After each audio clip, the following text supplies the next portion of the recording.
And while many cities across the country are looking for ways to keep illegal immigrants out, New Haven is embracing them by becoming the first city in the nation to issue ID cards for them. It is a move, the mayor says, will keep them safe, for example, by allowing them to get bank accounts and not have to carry around so much cash. But not everyone is supporting the idea. Fox 61's Katisha Cosley was there when city aldermen approved the idea.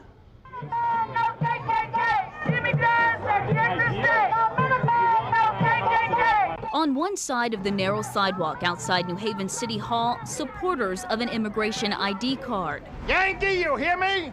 Come back home and take this country back. Just a few steps away, opponents also let their feelings be heard. Listen to me. At times, the tension went beyond the two individual sides. Just back up a couple steps. ID cards similar to this one that will allow illegal immigrants like Fatima Roja to be recognized within city limits. It shows that I am resident of New Haven, I live here, I pay my taxes, and I can go anywhere with that ID. Roja has a passport which allows her to get medical care for her 2-month-old. She also has a bank account, which is unusual for most illegals since most don't have IDs. But with this new card, which Roja plans to get, illegal immigrants can sign up for bank accounts or put up to $150 on the card and use it like a debit card. What is the difference between me and if you give them ID? Bouliant Ozap came to the States 15 years ago and got his citizenship 2 years ago. He thinks illegal immigrants need to go through the process just like he did. I have kids in my country. I am American citizen, and I cannot bring my kids here. I have to wait 5-6 years, and they can come over the border. People that buy, they pay bills, they pay rent, they're involved in the city. They don't have an ID, and it's only saying we are here, we're living, and we want to invest in our city. And here now for a closer look are Melissa Bailey, who is the managing editor of the New Haven Independent, and David Eyes with Quinnipiac University. Thanks so much for being here. We appreciate it. Melissa, let's start with you. How did all this come about? Well, the idea arose about 4 years ago when members of our immigrant community in Fairhaven came forward with testimony of being robbed or assaulted because they were carrying around large amounts of cash because they didn't have proper documentation to get bank accounts. So the immigrant sort of advocates in the community came forward and decided that a good idea to protect them would be to give them identification in the hopes that they would just be safer on our streets. And this is something, David, that you support. I strongly support it. I'm ex-Peace Corps from Central America. I lived for a couple years in Costa Rica on the Nicaraguan border, and I go often to the area because I do humanitarian work down there. I know for a fact that Leon, which happens to be a sister city of New Haven, 70% of the population earns less than $2 a day. And if you earn that little, you'd try to leave and go someplace else that's better. And I think that But a lot of people don't understand, then why do it illegally? Why not try to do it the proper way? It's impossible to do from what I understand. It's absolutely impossible to do. And even one of the requirements of this bill that's in front of the Senate right now is that they, if to be a citizen, they'd have to go back and wait for 8 years. Well, for some of them, that's a death sentence. Because you're not going to be able to get back in. No, the drinking water is terrible. They'd be waiting down there in poverty. Now, I believe, Melissa, that this was pretty much passed by the aldermen, like 25-1, am I correct? Exactly. It saw really overwhelming support within our community. We had a public hearing where about 250 people showed up, and overwhelming support from unions and immigrant advocates, everyone pretty much within our community. Where the opposition has come has really been from other towns and people coming in to protest City Hall from Danbury or Wallingford.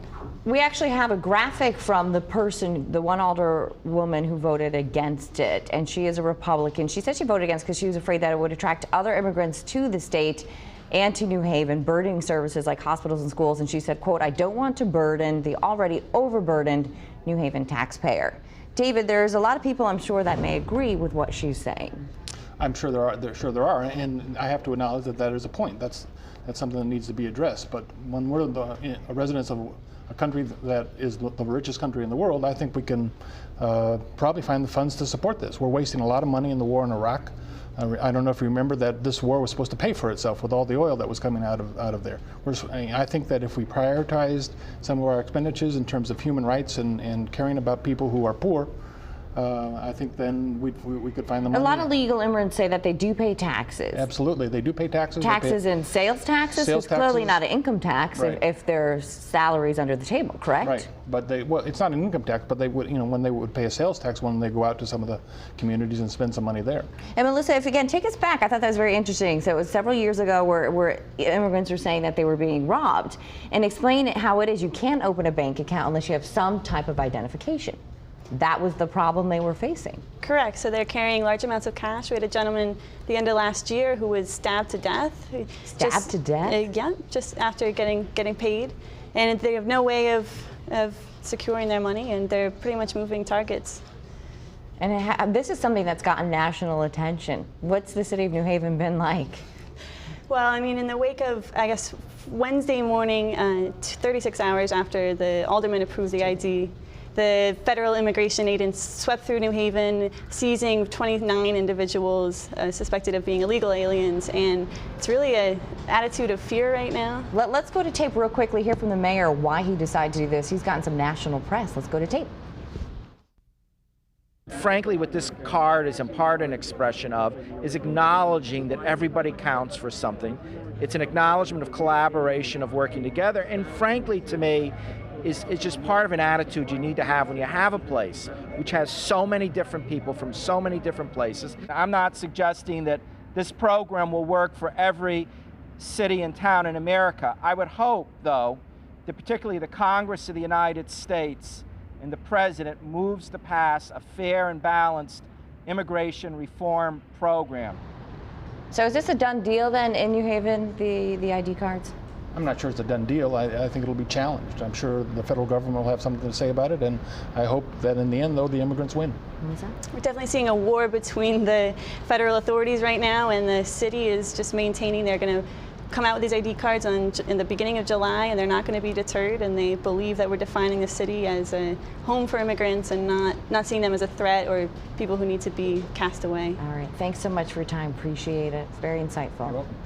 And before we go, though, we do want to let you know that you can download today's show by logging on to WTXX.com and clicking on programs. And thank you for watching this week's edition of Beyond the Headlines. A special thanks to our producer, Amy Desson. We will see you here again next week. Until then, take care.